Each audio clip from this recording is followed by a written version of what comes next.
Hi everyone, this is AJ and welcome back to the channel and welcome to a new review. Different sort of review. I'm going to be reviewing a comic book.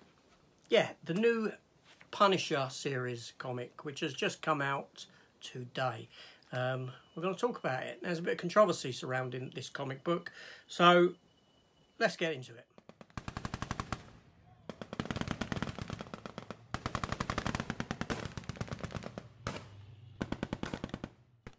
Okay, so Marvel hasn't published a Punisher comic now for nearly 2 years.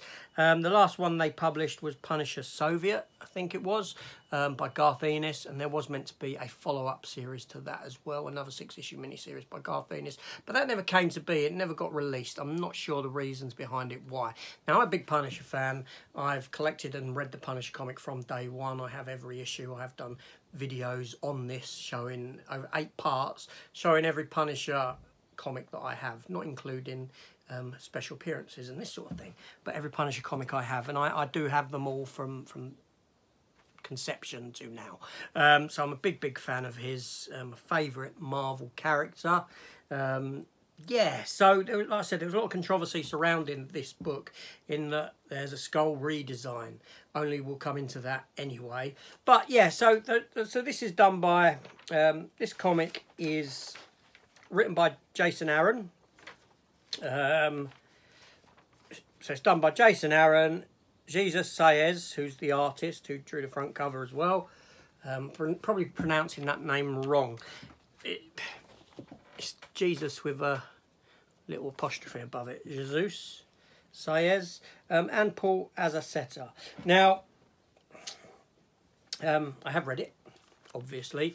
Now, the story in this, it starts with a flashback to the Punisher's origin, to the death of his wife and children. It's all done from his sort of perspective. It's very effective, a good start to the story, and then we're introduced to a splash page, which I've put up, sort of going through the history, a lot of covers there, a lot of images of Punisher from conception to now. I don't know what that's saying in itself, but the story is called The King of Killers. Now, this story is a bit different in that we're introduced at the start to the Apostles, a group of sort of arms dealers, shall we say, villainous arms dealers who are wearing silly gold masks, and the Punisher comes in and he kills them all, but only he kills them with a sword. Yeah, and he's dressed up like a ninja, very much like how he is on this variant cover issue with this skull, which is the redesign. Like I said, we'll come into that in a bit. So after that, we come to find out that the Punisher's actually working for the Hand, which is a sort of an organisation, a ninja secret clan organisation that Elektra is a part of. Now, if you remember, I don't know if you know, the character of Elektra has had in the past she has been resurrected from the death by the Hand. So they have mystical powers of some sort. So the Punisher's sort of working for them, and he's like their primary killer. He's their main man, and they look on him as, you know, he's quite high up in their ranks, so to speak. And they bring him individuals that he ends up beheading in this series. And then we get a flashback to Punisher like a few months ago, where he is the Punisher and the Hand come to his place. He ends up in a fight with loads of these ninjas, but he ends up killing them all.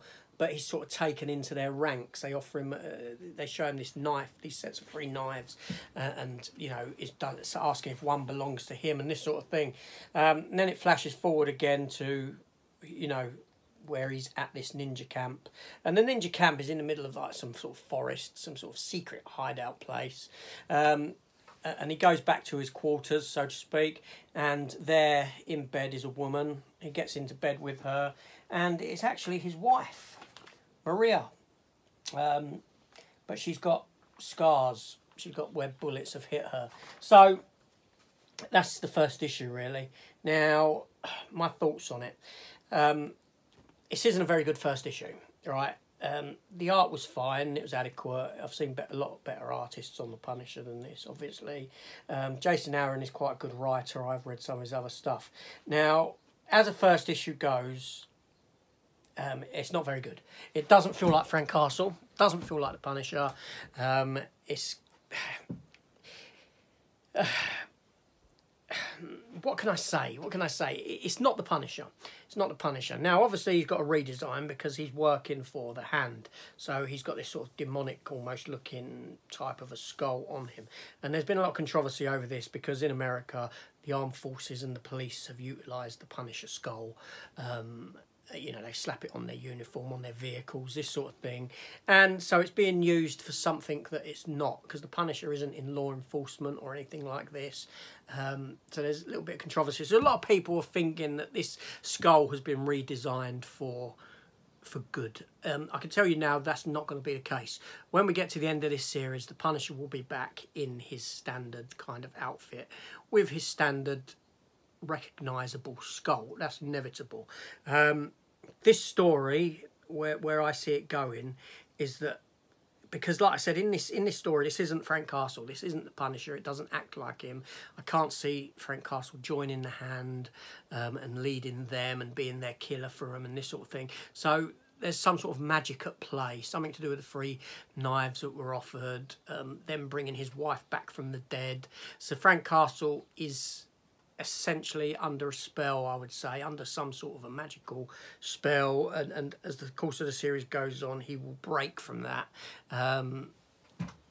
You know, he wouldn't be the type of person that would sell out for the return of his wife. He wouldn't, because he knows that she's dead. We've had this covered before in the stories, and it just doesn't come to pass. So, and the fact that she's there as a reanimated, essentially, with the bullet scars in her, suggests to me that by the time we get to the end of this series, the real Frank Castle will return, because Frank Castle isn't a ninja. He isn't someone who goes around and utilises samurai swords over machine guns and all this. As I was reading it, I did fear that Marvel may be trying to downplay the gun side of it, and you know, so that it weren't sort of advocating guns and this sort of a thing. But no, I do believe that by the end we will see Frank Castle back in his proper outfit, in his proper recognisable Punisher ensemble, shall we say. So anyway, so that was it. Just a quick chat about this issue 1 of the Punisher. Like I said, I did pick up 2 variant covers.